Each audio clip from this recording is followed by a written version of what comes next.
આજે વિશ્વ માતૃ દિવસ છે ત્યારે વિશ્વ માતૃ દિવસ નિમિત્તે ગુજરાત સાહિત્ય અકાદમી ગાંધીનગર અને અંગ્રેજી વિભાગ વીએનએસજી સુરતના સંયુક્ત ઉપક્રમે આયોજિત માતૃભાષા મહોત્સવ 2025 અંતર્ગત આયોજિત કાર્યક્રમમાં વક્તા તરીકે ડોક્ટર શરીફા વીજળીવાળા અને શ્રી ઠાકોરભાઈ પટેલ આર્ટ્સ અને કોમર્સ કોલેજ અંકલેશ્વરના એસોસિએટ પ્રોફેસર ડોક્ટર જયશ્રી ચૌધરીએ વક્તવ્ય આપ્યું હતું।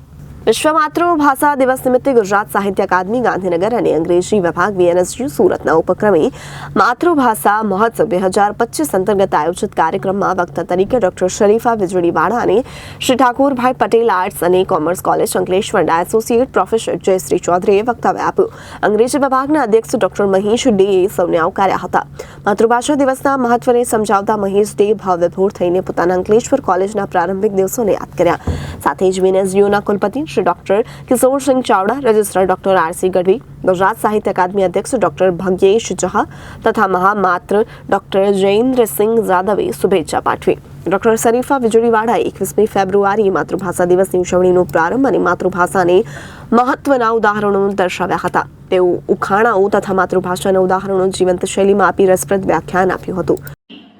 બહુવચનનો પ્રત્યય લાગે છે અને ગુજર એટલે કે ગુજર પ્રજા અથવા તો ગુર્જર પ્રજાની હકુમત નીચેનો જે વિસ્તાર છે એ રીતનો એનો અર્થ થાય છે। એટલે એક સંભાવના રજૂ કરવામાં આવી છે કે ગુજરાત શબ્દ કઈ રીતે આવ્યો। ગુજરાતમાંથી ગુજરાત અને ગુજરાત એ રીતે। ત્યાર પછી બીજો એક શબ્દ છે ગુર્જરત્રા। 8મી સદીમાં કેટલાક શિલાલેખો પર ગુર્જરત્રા શબ્દ પણ જોવા મળ્યો છે। તો ગુર્જરત્રામાંથી પણ ગુજરાત શબ્દ ઉદ્ભવ્યો હોઈ શકે છે। બીજો શબ્દ છે પ્રાકૃત અને સંસ્કૃતના વિદ્વાન મુનિજીન વિજય પણ કહ્યું છે। એમણે એક સંભાવના રજૂ કરી છે કે ગુજરાત વત્તા લાટ ગુજરાત અને પછી ગુજરાત શબ્દ આવ્યો હોઈ શકે છે। હવે ગુજરાતી ભાષા જે શબ્દ છે એ કઈ રીતે આવ્યો તો એનો જે ઇતિહાસ છે ખાસ કરીને વિદ્યાર્થીઓ સામે હું આ વાત પ્રસ્તુત કરવા જઈ રહી છું કેમ કે આજે માતૃભાષા દિવસ છે તો આપણી જે ગૌરવવંતી ગુજરાતી ભાષા છે એના ઇતિહાસ વિશે જાણવું પણ એટલું જ આવશ્યક છે।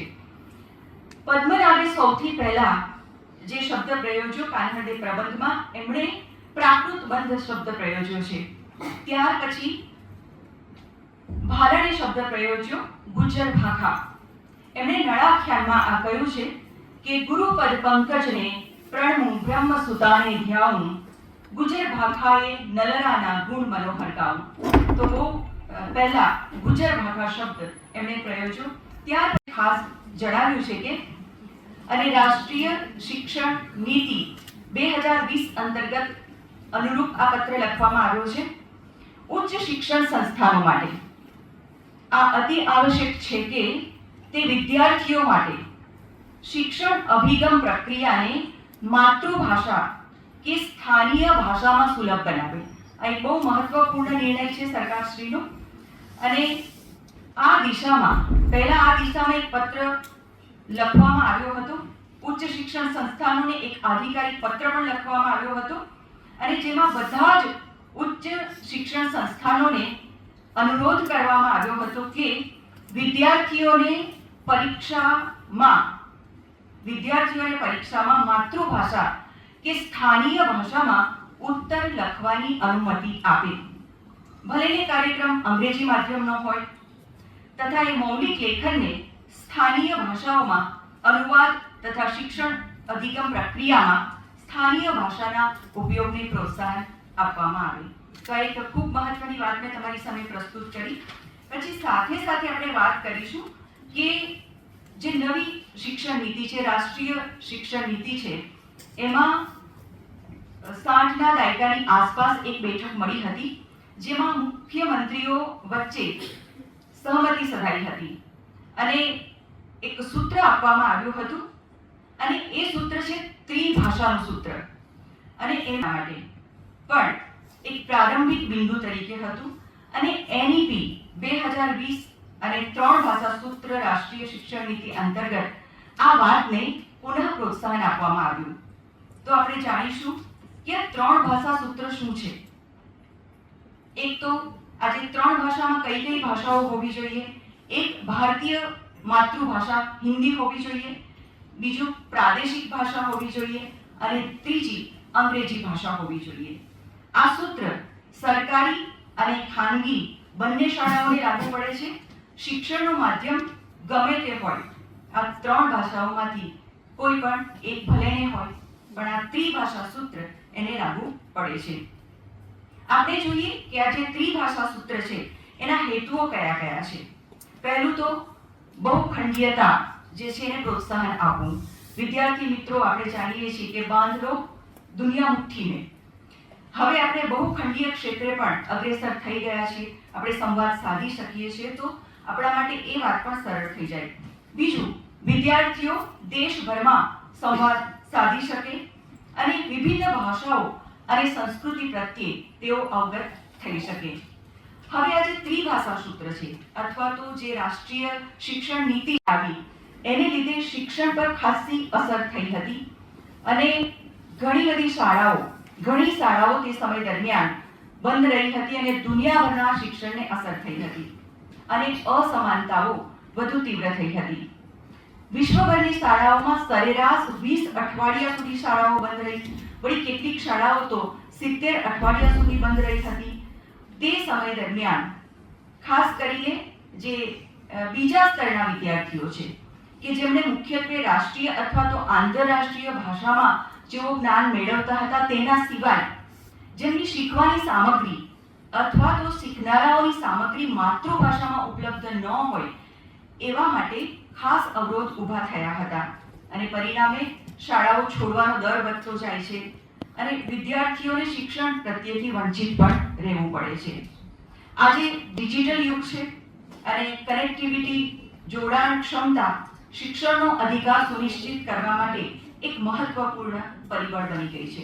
એટલે વિદ્યાર્થી મિત્રો, આજે વિશ્વ માતૃભાષા દિવસ છે, આંતરરાષ્ટ્રીય માતૃભાષા દિવસ છે, એ 2025 એનું થીમ છે આ વખતે કે બહુખંડીય શિક્ષણ માટે ટેકનોલોજીનો ઉપયોગ.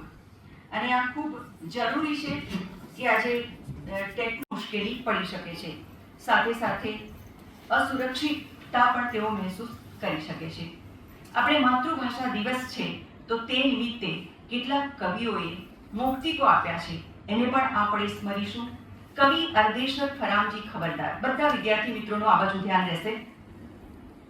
સૌથી પહેલા તમે ટટ્ટાર બેસી જાઓ વિદ્યાર્થી મિત્રો, કેમ કે આ માતૃભાષાનું ગૌરવગાન કરી રહ્યા છીએ અમે, હું અને શરીફા.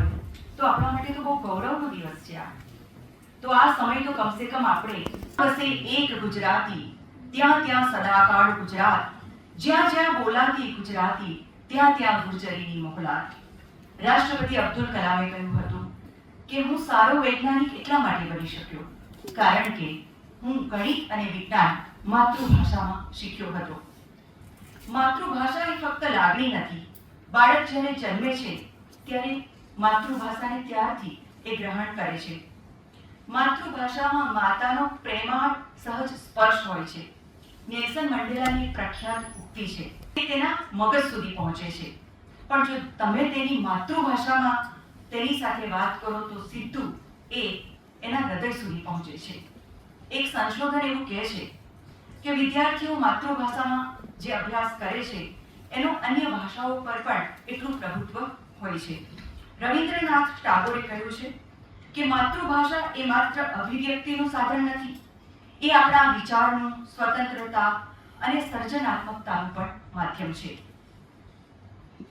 જે રાષ્ટ્રપિતા મહાત્મા ગાંધીજીએ કહ્યું છે કે માતૃભાષા વિના માનસિક વિકાસ અસંભવ છે. બાળક માટે માતૃભાષા શીખવું એટલું સહજ છે જે રીતે માતાનું દુગ્ધપાન કરવું. જે લોકો પોતાની ભાષા ભૂલાવવા માંગે નથી, એના નાગરિકોની ભાષાની સમૃદ્ધિમાં છે. વિદ્યાર્થી મિત્રો, અંગ્રેજી ભણવાનું ખોટું નથી, પણ માતૃભાષાને ઉપેક્ષિત કરવું એ તો રાષ્ટ્ર વિરોધી છે. માતૃભાષા ન કેવળ ભાવના અને સંસ્કૃતિનું માધ્યમ છે, પણ તે સ્વાભિમાન અને આર્થિક પ્રગતિનું પણ મિશન છે. ભાષા એ ખાલી સંવાદ સાધવાનું, વાતચીતનું સાધન નથી, પણ તે આપણી સંસ્કૃતિ અને વારસાનું પણ પ્રતીક છે. જ્યાં માતૃભાષાનું મહત્વ હૃદયપૂર્વક માનવામાં આવે છે, ત્યાં જ સાચું શિક્ષણ અને પ્રગતિ શક્ય બને છે. સ્વરાજ્ય માત્ર રાજકીય સ્વતંત્રતા નથી, મહાત્મા ગાંધીજીએ કહ્યું છે તે ભાષિક અને સાંસ્કૃતિક સ્વતંત્રતા પણ છે. જ્યાં સુધી એક રાષ્ટ્ર પોતાની bureau report Janadesh news Bharuch.